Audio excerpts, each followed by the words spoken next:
Today we're going to talk about the maneuver Lazy Eights.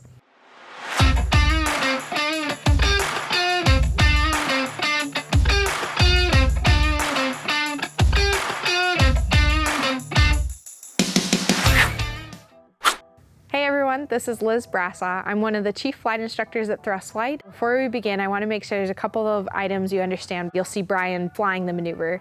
The first one is that we still need to do all of our good behaviors before beginning a maneuver. We need a pre-maneuver checklist. We need to make sure the aircraft's configured. We need to make sure the area is clear. So we do all of those steps here before we begin in the maneuver. And the next item is we need to pick 3 reference points. We're going to make a climbing turn and then it followed immediately by a descending turn for 180 degrees. We want those 2 halves to be symmetrical, and we're going to perform it using outside references to make those changes. So the first one is at a 45-degree point or a 45-degree reference from your starting heading.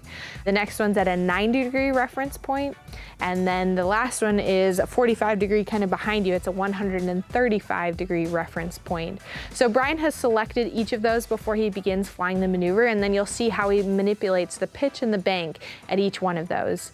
The 45-degree point is where we want to have the highest nose up, and we'll have about 15 degrees bank. We'll progress towards the 90-degree point, where now our nose should be on the horizon and at our max bank, usually about 30 degrees, and then we'll progress to the 135-degree point, where we'll have our lowest nose down pitch and be back at about 15 degrees bank. So you can see what I mean when I say symmetrical. 15 degrees bank, 30 degrees bank, and 15 degrees bank again. Nose up, nose on the horizon, nose low. So it's a really fluid maneuver, which Brian gives an excellent demonstration of here. So let's start watching the footage. Get this thing set up. All about the airspeed. Take your time to get set up for your Lazy 8. Oh yeah, I tell students this maneuver and steep turns, it matters the most. The time you take to set up to be trimmed out, because if I enter this already climbing, it's going to be that much harder to finish within standards. So we know as we pick up airspeed, we pick up lift, right? Yep. It's going to want to climb up on it. Definitely worth all the time taken to get all trimmed out, all stabilized before beginning a Lazy 8.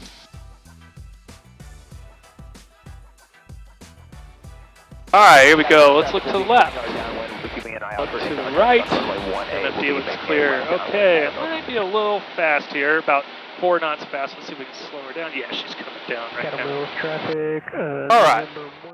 Brian is taking his time to set up this maneuver, and we have a small discussion here where we said taking your time to be set up before you begin is really important. The standards on this maneuver are really strict. It says you have to finish within plus or minus 100 feet from your starting altitude and plus or minus 10 knots on the airspeed from your starting airspeed. That's not a big margin, and so beginning this maneuver from a climb or just coming off a descent is going to make it a lot more difficult for you to return to that exact same airspeed or exact same altitude as you complete the maneuver. So it really is worth taking all the time to take a breath, get all trimmed out, get all set up. Your aircraft might specify a certain speed to fly this maneuver at. The Piper Archer has a couple different speeds listed in its manual for the pilot to comply with depending on the maneuver you're doing.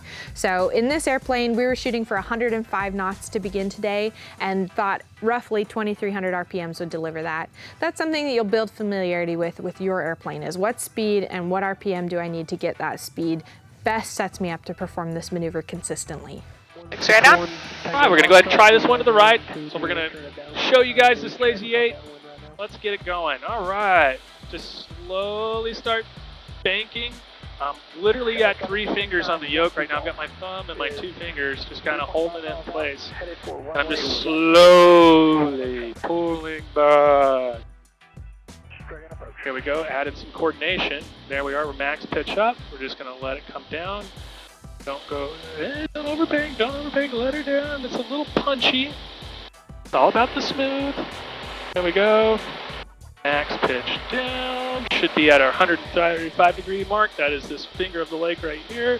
We're picking up some speed. You can hear the engine talking to you. Good. I like that you already started reducing some bank because it's symmetrical to the first half. We gradually put it in. We're going to gradually take it out. And I'm trying to cheat right now to get airspeed and altitude, right? Because we know from like slow flight and everything that we've done, in order to get airspeed, you pitch it down, you're going to get fast. So that's where this maneuvers can kind of harness some of your understanding of those concepts. It's like well, yeah, to get my altitude, I'm going to pitch down, which is going to pick up speed. If I, pull back, then I might not get my altitude. I'll slow down, but so it's all trying to juggle all of those variables here. So yeah, let's do one more to the left. All right. Northbound 500 AGL and below. Okay, so Brian mentions a few things there that I really want you to watch for on the second one he's going to perform. So in the Airman Certification Standards, it says you'll perform symmetrical loops, as many as specified. So your examiner will say, I want one to the left, one to the right, or they'll say, keep flying lazy eights until I tell you to stop, or maybe they'll just ask for one direction. So we flew one to the right and we'll do one to the left here, but I really want you to watch that outside view on the camera because I think it'll make it more obvious what he's doing and how does he manipulate the aircraft to perform this maneuver within standards.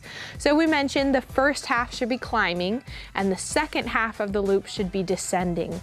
That 90-degree point is what divides those two portions, but they should be symmetrical. I say symmetrical, but it's in the opposite direction, right? So if I'm gradually pitching up on the first half, I want to be gradually lowering the nose on the second half.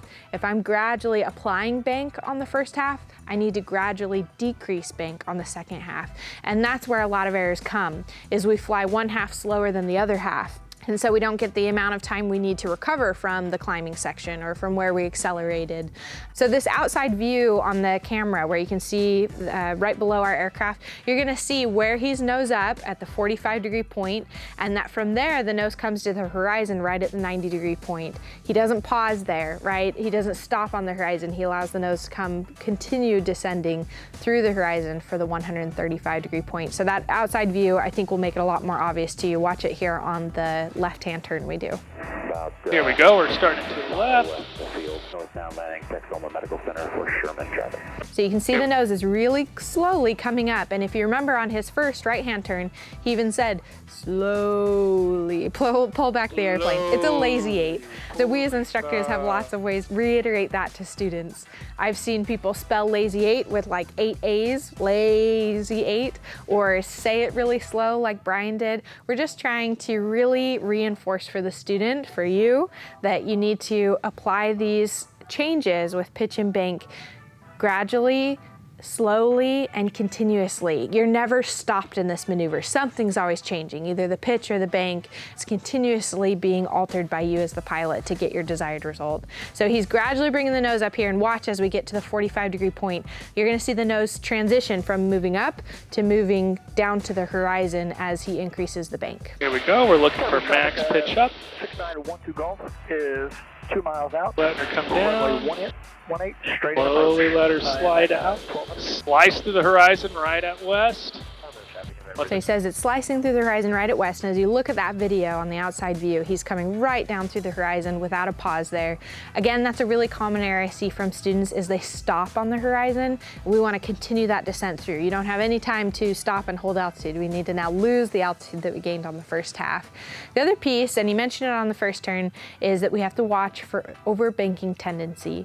So as I'm increasing from about 15 degrees bank to 30 degrees bank, which is the desired amount here at the 90-degree point, the aircraft has a tendency to want to go even further than that, to go past 30 degrees bank. So he's actually applying a little bit of right aileron in the video here, or some opposite aileron, to prevent the aircraft from turning steeper. So really coordinated movements, right, where something's always moving. It's a consistent pressure changing maneuver. The nose come down. Maneuvering at 2,500. Let the nose come down, let the nose come down. I've almost got altitude made for standard. I'm in standard on altitude, so I got to pitch up for speed. Add in some right rudder to keep it coordinated. Pitch up for speed, pitch up for speed, pitch up for speed. So if you notice there, the nose came down, and at the 135-degree point, or 45 degrees in the reverse, right? That's where the nose was the lowest. And then you saw the nose start coming back up to the horizon in that outside camera view. And that's exactly how it should be flown. The 135-degree point is the lowest point for my pitch, and then I'll start bringing the nose back up to the horizon, which allows my airspeed to start decreasing, right? Which Brian's going to describe a little bit more in detail here. But I really wanted you to see that transition visually through the video. It's a place where a lot of students are in a hurry. They kept the bank in at 30 degrees. We're moving around the second half of the turn really quickly. It doesn't provide enough time to lose the altitude and decrease the airspeed back to our original starting point. Because as the nose came down at that 135 degree point, it's quite nose low, it's built airspeed. So now we have two things to lose. We still need to probably continue losing some altitude, and we need to decrease the airspeed back in within that 10 knot margin from our starting airspeed. What I'm saying is I need to slow down. I'm about 7 knots too fast, so if I just pitch up a little bit, I might gain 20 feet or so in the altitude, but it'll slow me down to where I'm exactly at the speed that I started at. Nice. And look at that. See, it's so trimmed out that I can just be lazy with the whole thing. Yeah. All right, that was way, I could not be as embarrassed. That was good. It was all right. It's still a little clunky. You can tell I haven't done one of these in a long time. It should be a little smoother. Think about how smooth you can be. This is about, think ballet, not football. This is about nice, a lazy, graceful maneuver. Exactly. With a lot of, I mean, there's a lot of skill involved, Yeah. but when you watch it, there shouldn't be a whole lot of drama taking place. So a couple other notes that we want to make sure you're aware of as you start practicing and performing the Lazy 8 maneuver. There is a minimum starting altitude. We have to complete the entire maneuver above 1,500 feet AGL. So we want to make sure that we start at an appropriate altitude for that. For the most part, your starting altitude is also going to be your lowest altitude, right? We're climbing, we're descending, but only back to the original altitude.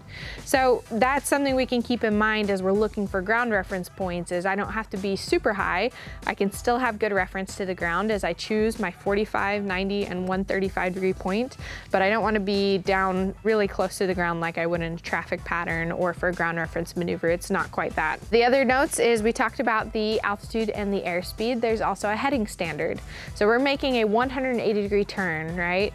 Turning to the reciprocal heading from where you started. There's only a 10 degree margin on that, so it's plus or minus 10 degrees. Again, really strict, so it takes some practice to get all of those in standard, your altitude, your airspeed, and the heading, while returning and making consistent pressure changes. That's a lot of work to go on, but it can be a quite rewarding maneuver once you've mastered it.